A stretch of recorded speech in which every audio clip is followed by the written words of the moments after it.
알겠습니다. 구독과 좋아요는 사랑입니다.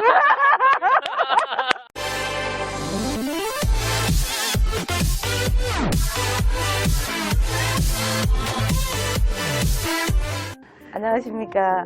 저는 하천에서 호박 농사를 하고 있는 농가입니다. 아, 여기 되게 잘하신다고 해가지고 이제 여기 이렇게 찾아와 봤는데요. 네. 지금 농사 지으신 지는 얼마나 되신 거예요? 농사진 지는 뭐 부모님 때부터 저희 시어머님, 시아버님 때부터 농사를 지었고요. 저희 애기 아빠도 20년이 넘었는데 고추 농사만 한 10년 넘게 하고 이제 호박도 10년 넘게 했는데 올해는 고추 하다가 다시 호박으로 한 지는 작년에 심어가지고 올해 겨울을 넘긴 상태입니다. 원래 고추를 하시다가 이렇게 네. 들어오신 이유가 있나요? 고추가 이제 10년, 거의 한 15년 이상 어머니 때부터 계속 연작을 하다 보니까 한 번 정도는 작물을 갈아탈 필요성이 있었어요. 그래서 다른 사람 같으면은 연작 피해가 진작에 일어나고 그랬을 텐데 저희는 전대 이제 그 김길용 교수님 팀의 지원도 받고 조언도 받고 또 학교도 다니면서 여러 가지 정보를 들어서 그래도 근근히 하고 있었는데 그 작년에 그 태풍이 와가지고 비닐로 홀라당 했네요. 아, 작년에 태풍이 좀 심했죠? 예, 그래가지고 그 고추가 그냥 본의 아니게 뭐 자연재해로 인해가지고 전부 다 말라버렸어요. 다 죽었어. 비닐로는 다 날아가고. 그래가지고 그 시기에 고추 대체 작물이 다시 고추로 심기에는 시기적으로 좀 맞지가 않았어요. 그래가지고 그 작물도 한번 갈아타야 된다는 생각을 하고 있었는데 마침 어떻게 보면은 저희한테는 전화위복이 됐죠. 그래갖고 고추는 작물을 다시 못 심고 호박을 이제 또 하게 됐어요. 호박을 이렇게 선정하신 이유가 따로 있나요?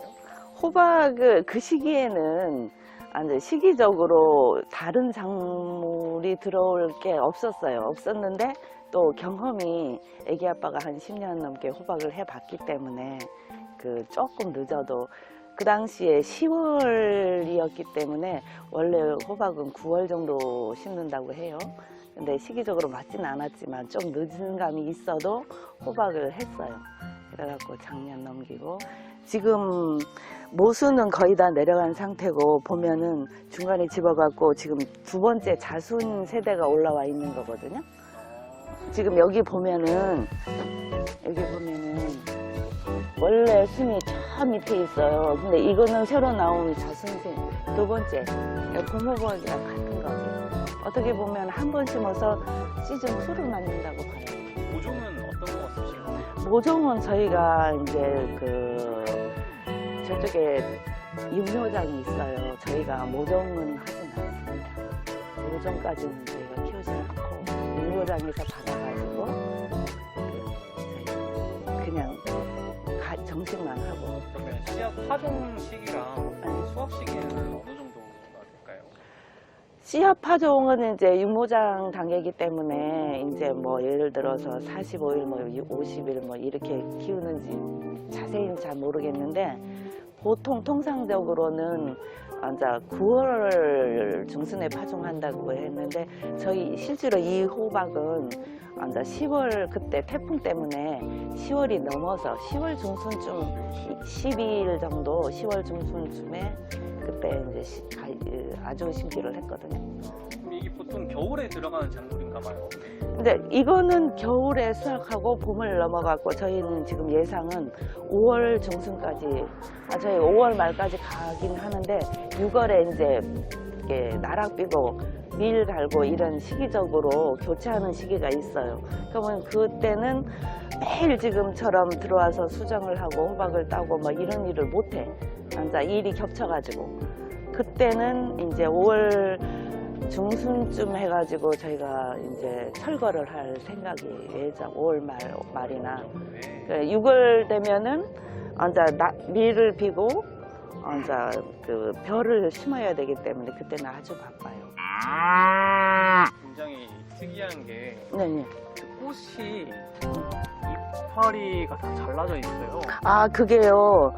예를 들어서 작업자가 이런 어떤 이렇게 안 하면 저게 수정한 꽃인지 수정 안 한 꽃인지 모를 수도 있지만 여기에 받는 수술이 받는 햇빛 양이 다르기 때문에 호박 자라는 속도가 달라요. 이렇게 지나가다 보면 이게 줄을 타는데 저기 꽃이 있어. 그러면 이게 만약에 제거가 안 됐다고 치면 이것이 수정한 건지 안 한 건지 모르거든요. 근데 이렇게 제거를 하고 나면 쭉 가다가 손이 만약에 빠졌어. 빠지면은 저기 꽃이 하나 있으면 바로 가가지고 다시 수정하고, 이 꽃이 왜 그것이 중요하냐면은 이제 오전에 개화가 1시 정도 되면 꽃이 다 이렇게 물렁물렁 져요. 그러면 수정해서 물렁물렁 지는 건지 그 개화해가지고 미수정 상태가 이제 돼서 물른 건지 그 농가가 몰라. 그러면 불량가가 엄청 나와요. 근데 이렇게 되면은 수정 불량으로, 최소한 수정 불량에 의한 불량가는 절대 없다고 봐야죠. 그런 장점이 있습니다. 성장에도 물론 뭐 3, 4일 해가, 이 3, 4일이면은 상당히 이 에너지나 이 결국 돈에 관계된 거잖아요. 수라도 일찍 되지만 여기에 들어가는 가성비용 이런 게 다 빠지고 인건비도 엄청 빠지는 거잖아요. 이래저래 여러 가지로, 한 가지로 인해서 얻을 수 있는 이익은 여러 가지라고 봅니다. 그걸 또 신기한 게 밑에 멀칭을 안 하셨어요. 아, 저희 멀칭을 이게 하고 나면은 습도 조절이 될 것 같은데 또 그렇지도 않아요. 결국은 땅은 뭐냐면 사람처럼 호흡을 하잖아요. 뿌리도 마찬가지로 작물도 이 들어간 작물이 밑에서 호흡을 해야 되잖아요. 네. 그런 점도 있고, 저희가 이렇게 바로바로 이렇게 해가지고 옮길 때도 좋고, 결국은 지온을 잡아주고 관리하는 것이 무조건 뭐 이렇게 밀폐해가지고 온도를 잡는 것이 아니라, 결국은 하우스 농사지만 결국은 농사라는 것은 자연에 준하는 가장 최적의 상태가 자연과 비슷한 상태라고 저는 보거든요. 그런 상태를 사실은 만들어주는 거거든요.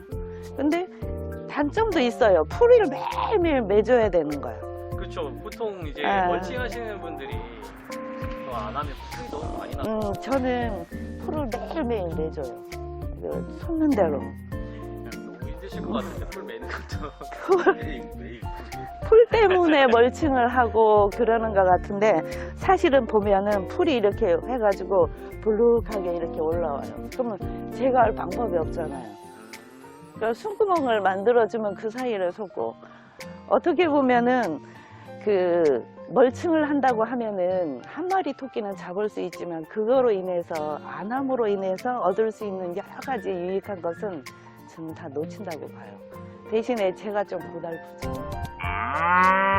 저도 보면은요, 이렇게 수꽃이 3, 4마디, 그러니까 암꽃이 3, 4마디 하나씩 올라오는데 여기에 과일이 안 이쁘다 그러면 제가 해버리고 다음 순에 가요. 그러면 5마디 이상 차이가 지잖아요. 그리고 지금은 계절적으로 상당히 열매가 자라기 좋은 햇빛 환경이 되잖아요. 그러면 지금은 릴레이로 붙어져 있어요. 지금은 릴레이로 붙어져 있는데, 예를 들어서 작물이 키우기가 어렵다 이러면은 다 따고 이게 하나만 예쁘게 키워요. 그러면 굉장히 진짜 그림같이 예쁜 호박이 나오더라고요. 그러면 이제 물량적으로는 조금 손해를 볼 수도 있는 건가요? 그렇지도 않아요. 이게 시장 패턴하고 같이 가요. 시장 패턴이 예를 들어서 높은 가격을 쳐준다 그러면, 예를 들어서 3만 원 이상 쳐준다 그러면 나도 하나만 딱 해갖고 고급 물건을 빼요. 근데 등급별로 가격이 다르니까. 고급 물건을 빼는데, 지금은 해봤자 뭐 18,000원, 2만 원 밑으로 뺀다 그러면 나는 또 물량으로 가는 거예요. 릴레이로 붙어가지고 약간 중품 정도 만들어가지고 한 개 뺄 수 있는 환경에서 난 2개 이상을 빼버리는 거예요. 그러니까 질로 가느냐 양으로 가느냐를 빨리빨리 결정을 하고 갈아타는 거예요. 시장 환경을 이렇게 조사를 하면서. 그게 정해져 있는 게 아니고, 꾸준하게 나는 굿세어라 금수나 명품을 만드는 것이 아니고 시장 환경이 명품을 쳐주면 나는 명품을 만들고 시장 환경이 지금 너무 출하량이 많고 이게 그 가격이 하락이 되면 나도 릴레이로 붙어가지고 양을 가는 거예요.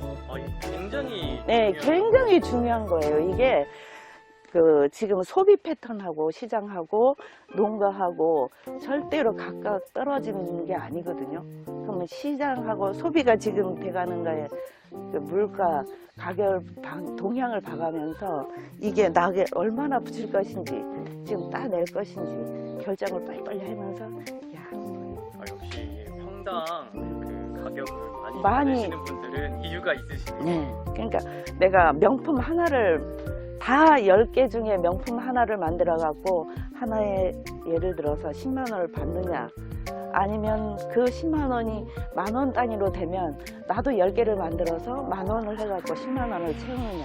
결국은 어떻게 보면 같은 내용인데 시기적으로 그걸 조절해 주지 않으면 내 호박은 어떻게 보면은요 양이 많아서 가격 나쁠 때 양이 많으면 그거는 또 쓰레기가 되고 나는 양이 필요한데 또 없으면 그거는 또 아무도 아니잖아요. 남이 10만 원 벌 때 나는 10,000원 벌고 앉아야 돼. 난 명품 한다고 고집하면. 그러니까 어떻게 보면은 그렇잖아요. 그렇죠, 그렇죠. 나 명품 한다고 고집하고 하나만 딱 키웠어. 근데 남은 양식으로 해갖고 10만 원 버는데 저가라도 10만 원 버는데 나는 하나 해갖고 똑같이 10,000원 응? 저가잖아. 그럼 그걸 안 한다 이런 거죠. 저도요 어떻게 보면은 농작물 하나를 심어가지고 이것이 얼마 벌어주느냐 이런 줄 알았거든요. 굉장히 그런 차원하고는 좀 다르더라고요. 그러니까 어떻게 보면은 좀 농가한테는 가슴 아픈 얘기인데 내가 농사를 잘해가지고 양질의 농산물을 만들어서 농가가 소득을 올리는 것은 아니고 어떻게 좀 보면 아니라고 봐야 돼요. 왜냐하면 타이밍이 맞으면 내가 조금 농사를 덜해도 그 타이밍이 실려서 이렇게 수입이 많이 들어오고 내가 타이밍을 놓치면 시기적절하지 않게 아까 말한 대로 남들은 양치기 가는데 나는 질로 간다? 이것도 안 되는 것이고 남들은 질로 가가지고 고급 명품이 나오는데 나는 많이 해가지고 뭐 예를 들어서 다 물건이 뭐 저희가 질이 보통이 나오거든요. 보통 물건을 만들어 가지고 그 돈이 안 되고 그러니까 농가의 소득이라는 것은 어떻게 보면은 그 농산물의 질하고 정비례하지는 않는 거예요. 인생은 타이밍이에요, 진짜로. 참 어떻게 보면 슬픈 얘기죠.